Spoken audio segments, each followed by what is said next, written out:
Il y a beaucoup de jeux dans ce gribouillage. C'est horripilant, enfin. Mais comment vais-je le baptiser? Journal? Non. Confident, ami. J'y verserai ce qui déborde en moi, parfois. La pédagogie, très intéressante. Mes petits s'éveillent sur tant de choses, et déjà je sens les différences. Celle qui sera plus lente que les autres, ceux qui s'appliquent et feront toujours leurs devoirs, ceux qui sont brouillons, désordonnés et seront toujours en l'air. C'est Roger que je préfère. Il est joli comme une fille, joli. Blond, les yeux bleus et si coquin. C'est un diable.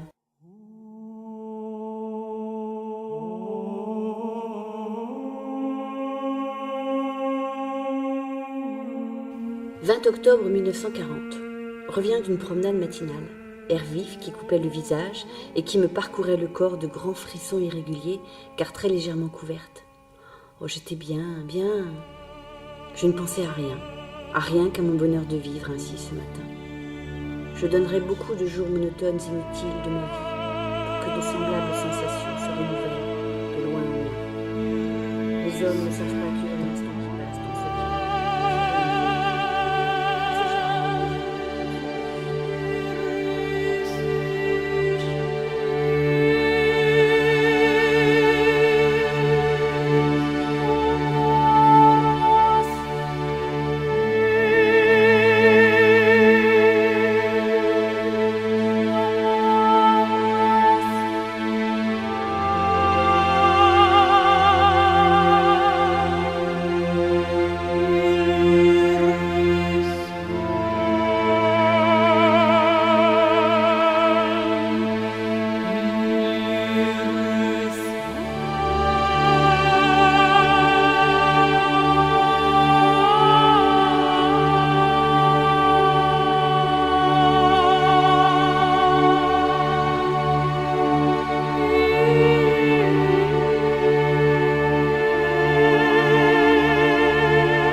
déchaînement de la folie humaine, alors que tout pourrait être si simple, si bon, si agréable. Les hommes ne construiront-ils jamais leur paradis sur cette terre? Comme le monde serait beau et bon à vivre si chacun ne laissait fleurir en lui que ses bonnes tendances. Oui, les hommes sont de bien pauvres fous.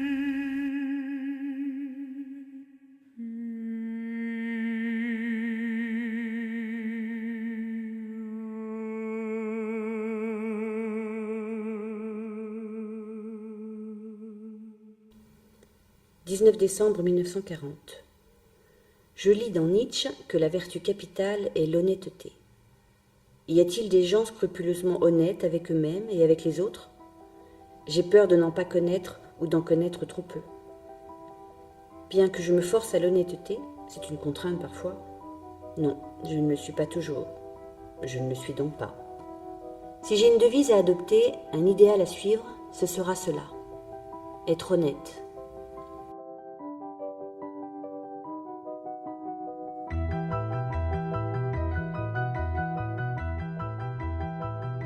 L'humanisme. Les hommes sont frères par l'esprit comme par le corps. La raison est un bien commun de l'humanité. L'intelligence humaine domine la nature. La science et la culture conduisent l'humanité au progrès. L'humanisme en Allemagne. Au premier rang, Dürer, Jean-Sébastien Bach, Schiller, Beethoven, Lessing, Goethe, Kant, Hegel, Heine, Marx, Hölderlin, Nietzsche, Wagner, Thomas Mann. Or, en 1933, Hitler déclare la guerre à l'humanisme.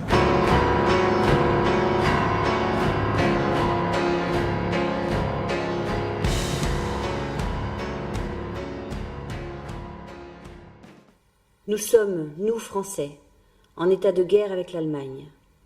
Et il est nécessaire aux Français de se durcir et de savoir même être injustes, et de haïr pour être aptes à résister.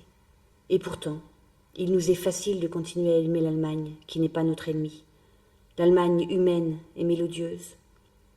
Car dans cette guerre, les Allemands ont tourné leurs premières armes contre leurs poètes, leurs musiciens, leurs philosophes, leurs peintres, leurs acteurs.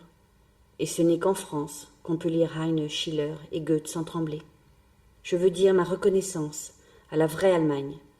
Je veux affirmer que cette véritable Allemagne, c'est pour elle que nous nous battons. Puissions-nous les uns les autres désarmer l'ennemi par des chansons. Nous, Français, nous défendons le monde des rêves.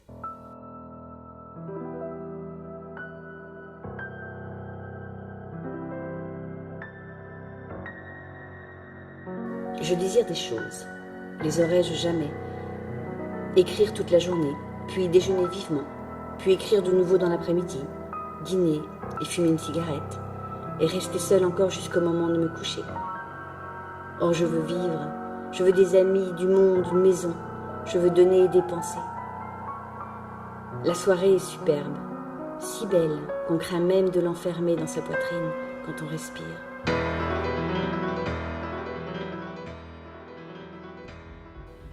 Non, la vie est pour moi un mystère.